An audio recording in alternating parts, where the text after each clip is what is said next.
അപ്പം നമ്മൾ ഇന്ന് എടുക്കാൻ പോകുന്നത് സെക്കൻഡ് ലോ ഓഫ് മോഷൻ എന്താണെന്നാണ്.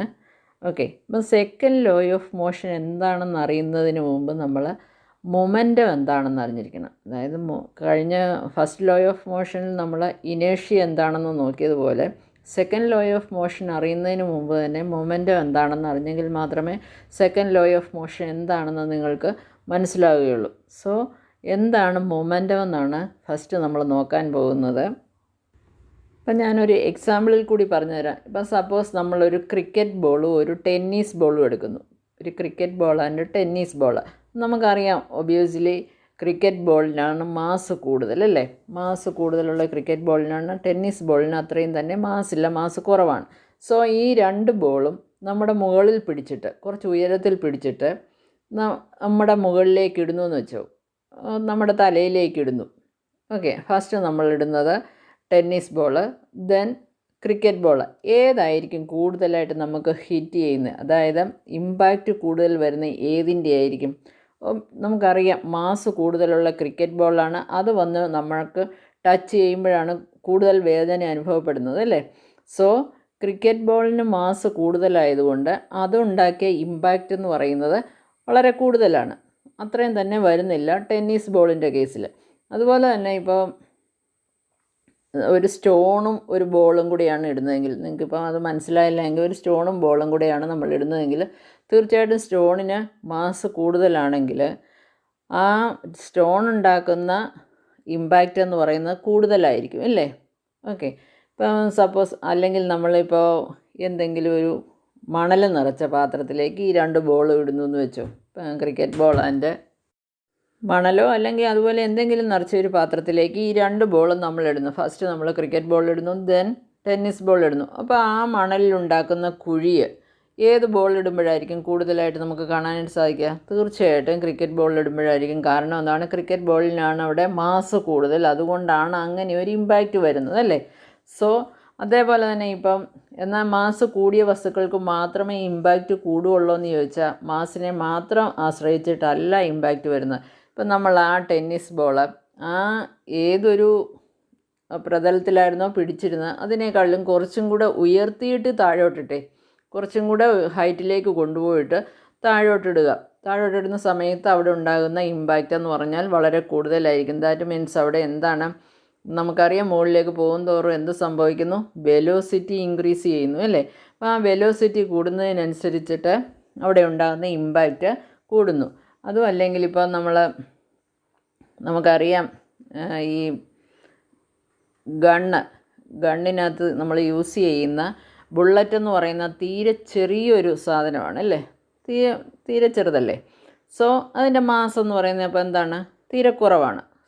കാരണം എന്താണ്? അത് തീരെ ചെറിയൊരു വസ്തുവാണല്ലോ.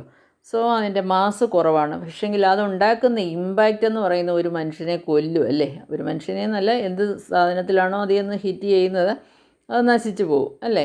സോ അല്ലെങ്കിൽ അതിനെ മുറിച്ചതപ്പുറം കടന്നു പോകും. കാരണം അത് വരുന്ന ആ ഒരു വെലോസിറ്റി എന്ന് പറയുന്നത് എന്താണ്? ഹൈ വെലോസിറ്റിയിലാണ് അത് വരുന്നത് അല്ലേ. സോ അതുകൊണ്ട് അത് ഉണ്ടാക്കുന്ന ഇമ്പാക്റ്റ് എന്ന് പറയുന്നത് എന്താണ്? വളരെ വലുതാണ്. സോ ഈ ഇമ്പാക്റ്റിനെയാണ്, അതായത് ഇങ്ങനെ വസ്തുക്കൾ വന്ന് ടച്ച് ചെയ്യുമ്പോൾ ഉണ്ടാകുന്ന ആ ഒരു ഇമ്പാക്റ്റ്, അതിനെയാണ് മൊമെൻറ്റം എന്ന് പറയുന്നത്. ഓക്കെ, അതിപ്പം മാസിൻ്റെ കേസിലാകാം, അല്ലെങ്കിൽ വെലോസിറ്റി മാസ് കൂടുന്നതിനനുസരിച്ചും ആകാം, വെലോസിറ്റി കൂടുന്നതിനനുസരിച്ചും ആകാം. രണ്ടും കൊണ്ടും നമുക്ക് ഇമ്പാക്റ്റ് കൂടാനുള്ള സാധ്യതയുണ്ട്. ആ ഇമ്പാക്റ്റിനെയാണ് എന്തെന്ന് പറയുന്നത്? മൊമെൻറ്റം എന്ന് പറയുന്നത്. നിങ്ങൾക്ക് പെട്ടെന്ന് മനസ്സിലാകാൻ വേണ്ടിയിട്ടാണ് ഞാൻ അങ്ങനെ പറയുന്നത്. സോ അതുണ്ടാക്കുന്ന ആ ഇമ്പാക്റ്റിനെ നമ്മൾ മൊമെൻറ്റം എന്ന് പറയുന്നു. ഓക്കെ, അപ്പോൾ വെലോസിറ്റി കൂടുന്ന കേസിലും ഇമ്പാക്റ്റ് കൂടുന്നുണ്ട്, അതുപോലെ തന്നെ മാസ് കൂടുന്ന കേസിലും ഇമ്പാക്റ്റ് കൂടുന്നുണ്ട്. സോ മൊമെൻറ്റത്തെ നമ്മൾ പറയുന്നത് the product of velocity and mass. So നമുക്ക് പറയാനായിട്ട് സാധിക്കും, മാസ് ഇൻക്രീസ് ചെയ്താലും മൊമെൻറ്റം കൂടും, അതുപോലെ തന്നെ വെലോസിറ്റി ഇൻക്രീസ് ചെയ്താലും മൊമെൻറ്റം കൂടും. ഇപ്പോൾ സപ്പോസ് വെലോസിറ്റി 0 ആണെങ്കിൽ മൊമെൻറ്റം എത്രയായിരിക്കും? 0 ആയിരിക്കും. അതായത് മാസ് ഇൻറ്റു വെലോസിറ്റിയാണ് മൊമെൻറ്റം എന്ന് പറയുന്നത്. മാസ് ഇൻറ്റു വെലോസിറ്റി 0 ആണെങ്കിൽ ഇനിഷ്യൽ വെലോസിറ്റി എന്ന് പറയുന്നത് 0 ആണല്ലോ. സോ അന്നേരം നമുക്ക് എന്ത് കിട്ടും? മൊമെൻറ്റം എന്ന് പറയുന്നത് 0 ആയിരിക്കും. ഓക്കെ, അപ്പോൾ മാസിൻ്റെയും വെലോസിറ്റിയുടെയും കൂടെ പ്രോഡക്റ്റാണ് മൊമെൻറ്റം എന്ന് പറയുന്നത്. സോ അതിൻ്റെ ഇക്വേഷൻ നമുക്കിങ്ങനെ എഴുതാം. മൊമെൻറ്റം എന്നുള്ളതിനെ നമ്മൾ ഡിനോട്ട് ചെയ്യുന്ന പി എന്ന ലെറ്റർ കൊണ്ടാണ്. P is equal to M into V. M എന്ന് പറഞ്ഞാൽ മാസ് ഇൻറ്റു വി വെലോസിറ്റി. അപ്പം P is equal to M into V. ഇതാണ് മൊമെൻറ്റം കാണാനുള്ള ഇക്വേഷൻ.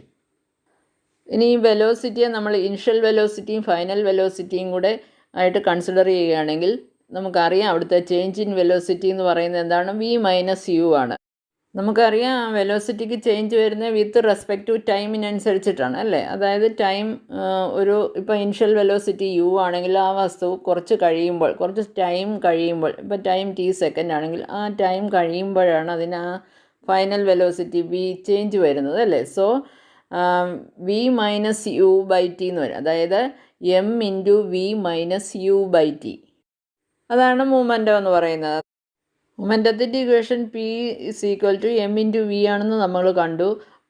എം എന്ന് പറഞ്ഞാൽ മാസ്സാണ്. മാസിൻ്റെ യൂണിറ്റ് എന്ന് പറയുന്നത് കിലോഗ്രാം ആണ്. അതുപോലെ വെലോസിറ്റിയുടെ യൂണിറ്റ് എന്ന് പറയുന്നത് മീറ്റർ പെർ സെക്കൻഡ് ആണ്. സോ മൊമെൻറ്റത്തിൻ്റെ യൂണിറ്റ് എന്ന് പറയുന്നത് കിലോഗ്രാം മീറ്റർ പെർ സെക്കൻഡ്.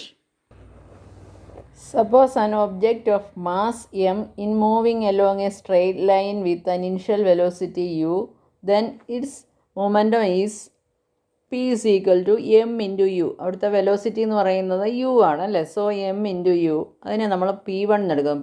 അതായത് മൊമെൻറ്റം p1 എടുക്കുന്നു. p1 is equal to m into u എന്ന് കിട്ടും. എന്നാൽ t സെക്കൻഡ്സിന് ശേഷം അതിൻ്റെ വെലോസിറ്റി v ആയിട്ട് മാറുമ്പോൾ ഇവിടുത്തെ മൊമെൻറ്റം അതായത് p2 is equal to mv എന്നാകും. ഓക്കെ, അപ്പം ദ ചേഞ്ച് ഇൻ മൊമെൻറ്റം എന്ന് പറയുന്നത് change in momentum directly proportional to p2 minus p1. p2വിൽ നിന്ന് p1 ആ ഒരു ചേഞ്ച് ഇൻ മൊമെൻറ്റമാണ് ഡയറക്റ്റ്ലി പ്രൊപ്പോർഷണൽ ആയിരിക്കും. Okay, so the change in momentum is equal to change in momentum directly proportional to p2 minus p1, that is p2 is equal to mv and p1 is equal to mu or m into v minus u. Okay, the rate of change of momentum is directly proportional to m into v minus u by t.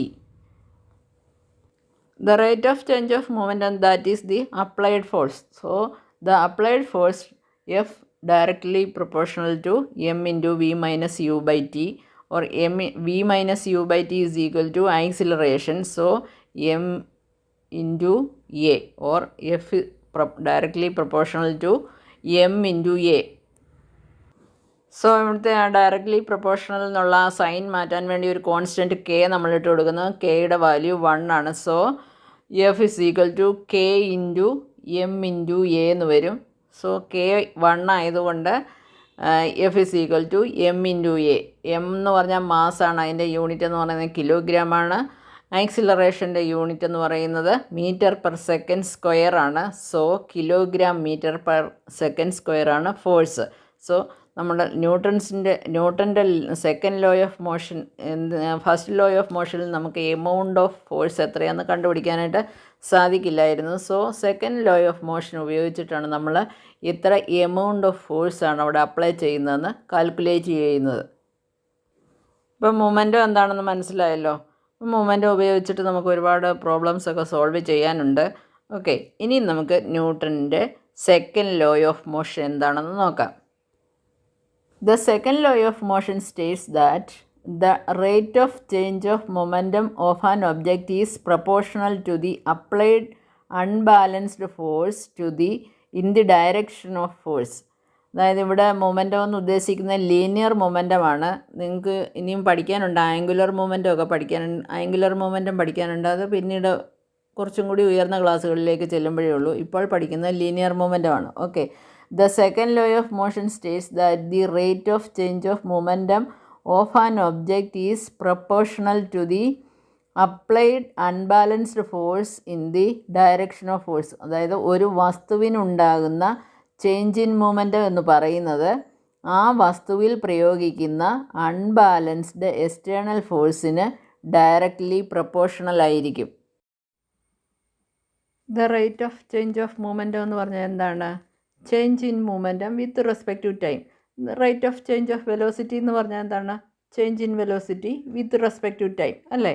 അതുപോലെ തന്നെ rate of change of momentum എന്ന് പറഞ്ഞാൽ change in momentum with respect to time. നമുക്കറിയാം മൊമെൻറ്റത്തെ നമ്മൾ denote ചെയ്യുന്ന P എന്ന letter കൊണ്ടാണ്. സോ നമുക്ക് പറയാം ഈ final momentum minus initial momentum എന്ന് പറയാം അല്ലേ? ഫൈനൽ മൊമെൻറ്റം P2 എന്ന് എടുക്കുകയാണെങ്കിൽ ഇനിഷ്യൽ മൊമെൻറ്റം P1 ആണെങ്കിൽ P2 മൈനസ് P1 എന്ന് നമുക്ക് പറയാം. സോ P2 മൈനസ് P1 നമുക്കറിയാം മൊമെൻറ്റം എന്ന് പറഞ്ഞാൽ എന്താണ്? മാസ് ഇൻറ്റു വെലോസിറ്റിയാണ്. സോ ഫൈനൽ മൊമെൻറ്റം എന്ന് പറയുന്നത് എം വിയും ഇനിഷ്യൽ മൊമെൻറ്റം എന്ന് പറയുന്നത് എം യുവുമാണെങ്കിൽ m v minus m u by t എന്ന് കിട്ടും അല്ലേ? Okay.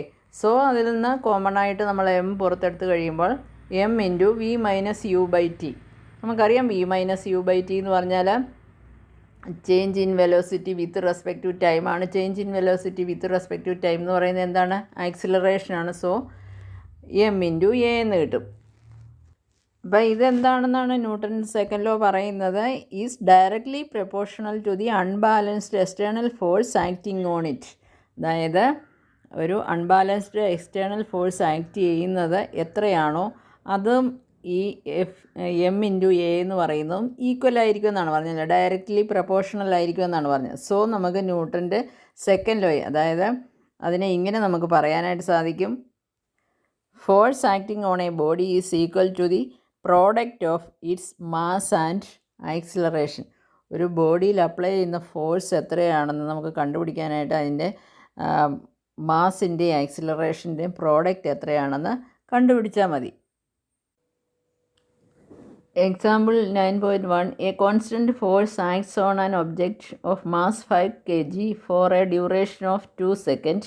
It increases the object's velocity from 3 meter per second to 7 meter per second.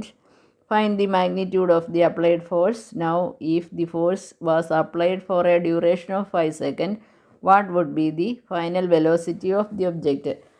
ആദ്യം നമ്മൾ എന്താണ് കാണേണ്ടത്? ഫോഴ്സ് കാണണോ എത്രയാണെന്നുള്ളത്. നമുക്കറിയാം ഫോഴ്സ് കാണാനുള്ള ഇക്വേഷൻ എന്ന് പറയുന്നത് F is equal to M into V minus U by T ആണ്. സോ എം എന്ന് പറയുന്നത് എത്രയാണ് തന്നിരിക്കുന്നത്? M is equal to 5 kg into final velocity 7 and initial velocity 3. So 7 minus 3 by T. T is equal to 2 second. Okay. അപ്പോൾ അതെല്ലാം കൂടെ നമ്മൾ substitute ചെയ്ത് കഴിയുമ്പോൾ നമുക്ക് 10 ന്യൂട്ടൺ, അതായത് ഫോഴ്സിൻ്റെ യൂണിറ്റ് എന്ന് പറയുന്നത് എന്താണ്? ന്യൂട്ടനാണ്. സോ 10 ന്യൂട്ടൺ എന്ന് കിട്ടും. ദെൻ ഇനിയും പറഞ്ഞിരിക്കുന്നത് എന്താണ്? നമ്മളോട് ഫൈനൽ വെലോസിറ്റി കാണാൻ 5 സെക്കൻഡ് കഴിയുമ്പോഴുള്ള ഫൈനൽ വെലോസിറ്റി കാണാനാണ് പറഞ്ഞിരിക്കുന്നത്. സോ ഫൈനൽ വെലോസിറ്റി ഈ ഇക്വേഷനെ തന്നെ നമ്മൾ റീറൈറ്റ് ചെയ്ത് കഴിയുമ്പോൾ നമുക്ക് final velocity is equal to U plus F T by M എന്ന് കിട്ടും. ഓക്കെ. എന്നിട്ട് നമ്മൾ വാല്യൂസ് അതിനകത്ത് സബ്സ്റ്റിറ്റ്യൂട്ട് ചെയ്യുക. അപ്പോൾ നമുക്ക് 13 മീറ്റർ പെർ സെക്കൻഡ് എന്ന് കിട്ടും. ഓക്കെ.